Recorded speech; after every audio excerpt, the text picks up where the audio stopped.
குற்றம் சாட்டப்பட்டிருக்கும் லக்ஷ்மி தான் கொலையை செய்தேன் என்று கூறினாலும் போலீஸ் தரப்பில் போதிய விசாரணை தேவை என்பதால் லக்ஷ்மியை 15 நாள் ரிமாண்டில் வைக்க இந்த நீதிமன்றம் உத்தரவிடுகிறது. வழக்கு அதன் பின் ஏற்றுக்கொள்ளப்படும்.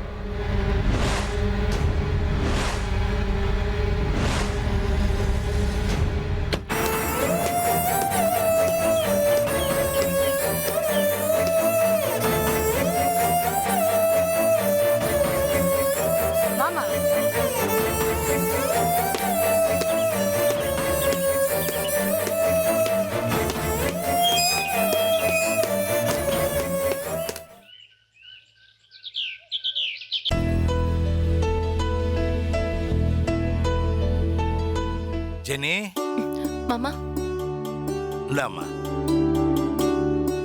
எல்லாத்தையும் சாப்பிடணும்மா. லட்சுக்கு சந்தோஷம் வாங்கிட்டு வந்தா சாப்பிடுமா. இத சாப்பிட்டா என் வாழ்நாள 1 நாளோ 2 நாளோ அதிகரிக்கலாம்னு நினைக்கிறீங்களா மாமா? என்னம்மா நீ? நானே என்னை கண்ட்ரோல் பண்ணிட்டு இருக்கேன். அழ வச்சிடாதம்மா. நான் போ.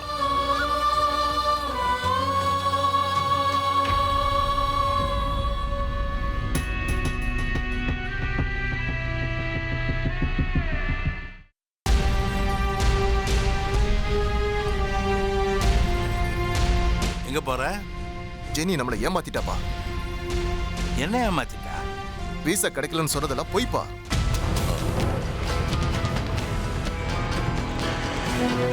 உனக்கு எப்படி தெரியும்?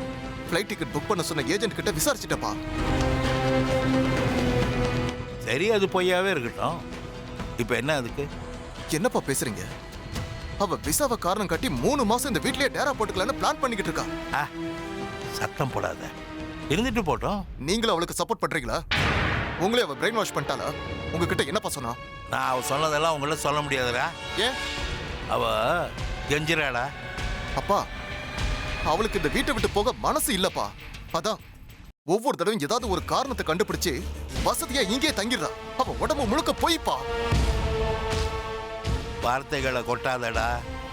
நான் தான் போன தடவையே சொன்னேன்ல. நீங்க சொன்னீங்க, ஆனா நிம்மதியா இருக்க முடியலையே. அவ ஒவ்வொரு தடவையும் சொல்ற பொய்ய பார்த்தா அவ மேல எனக்கு பயம் வருதுப்பா. அப்பா, ஒரு பையனை கூட்டிட்டு வந்திருக்கால, அவன் யாருக்கு பிறந்தான்னு யாருக்கு தெரியும்? சந்தோஷ், தப்பு. திரும்பவும் சொல்றேன், வார்த்தையை கொட்டாத. அவ 3 மாசம் தாண்டா இருப்பா, அப்புறம் மொத்தமா போயிடுவா. சிங்கப்பூருக்கு போறப்போ அவளை தப்பானவன்னு முத்திரை குத்தி அமிச்சிடாத. பெரிய பாவம். அப்பா, என் கண்ணு முன்னாடி நின்று என்ன சித்திரவதை பண்றாளே, அது பாவம் இல்லையா? லட்சு இடத்துல எனக்கும் பங்கு வேணும்னு கேட்கறாளே, அது பாவம் இல்லையா? எனக்கு வர்ற கோவத்துக்கு அவளை அப்படியே மாடியில இருந்து கீழே தள்ளி கொன்னுட்டு தவறி விழுந்துட்டா நாடகம் ஆடலாம்னு தோணுது. அவன் அழகா தப்பிச்சு வருவான். உன் வேலை என்னவோ அத மட்டும் பாரு. புதக்குழியா இருக்கிற பாதைக்கு போக வேண்டாம்னு சொல்றேன். நீங்க கேட்க மாட்டேங்கிறீங்களே. எல்லாத்துக்கும் கடைசியா ஒரே ஒரு வார்த்தை சொல்றேன் அத்தை. தெய்வம் கொடுக்கறத யாராலையும் தடுக்க முடியாது. தெய்வம் கொடுக்க மறுக்கிறத யாராலையும் கொடுக்கவும் முடியாது. தங்கதுரைக்கான தண்டனை ஆண்டவனோட கைவசம் தயாரா இருக்கு. முடிஞ்சா நீங்க காப்பாத்திக்கோங்க.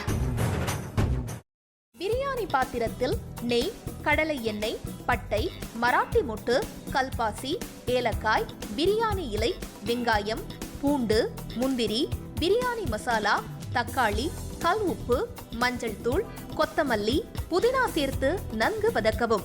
பின்னர் மட்டன், தயிர், சிறிது தண்ணீர் ஊற்றி கலந்து அதனுடன் சீரக சம்பா அரிசி சேர்த்து கொதித்த பின் பச்சை மிளகாய், புதினா சேர்த்து இறுதியாக தம் போட்டு இறக்கினால் சுவையான கொங்கு நாடு வெள்ளை மட்டன் பிரியாணி தயார். இப்போ உனக்கு கால் உடைஞ்சிருக்கும். தனோ, பார்த்து சூதானமா நடந்துக்கோ. இந்த வீடு பயங்கரமான காடு மாதிரி. யாரு அழிப்பாங்கன்னே தெரியாது. அக்கா, இப்ப நான் என்னக்கா பண்றது? யோசிக்கவே யோசிக்காத. உன் புருஷன் தலையில நறுக்குன்னு 4 கொட்டு கொட்டி சம்மதிக்க வச்சிரு. புரியுதா? சரிக்கா. முதல்ல அந்த வேலையை பாரு. போ போ. செல்வி எங்க போயிருக்கான்னு சொல்லு. அதான் நீங்க சொன்னீங்களேம்மா, அவங்க அம்மா அப்பா வீட்டுக்கு போயிருக்காங்க. அப்படிதான் சொல்லணும். சரி, சந்தோஷ்க்கு லெமன் டீ கொடுத்துட்டு உடனே வந்துடணும். புரிஞ்சுதா? சரிங்க. போ. எப்படி? ஐயோ உனக்கு கிரிமினல் மைண்ட் இல்லடி, நீயே கிரிமினல் தான் என் தங்கம். ஒரு நிமிஷம். இதோ வரேங்க. நல்ல லூசு குடும்பம்டா அது. என்ன சொன்னாலும் நம்புதுங்க.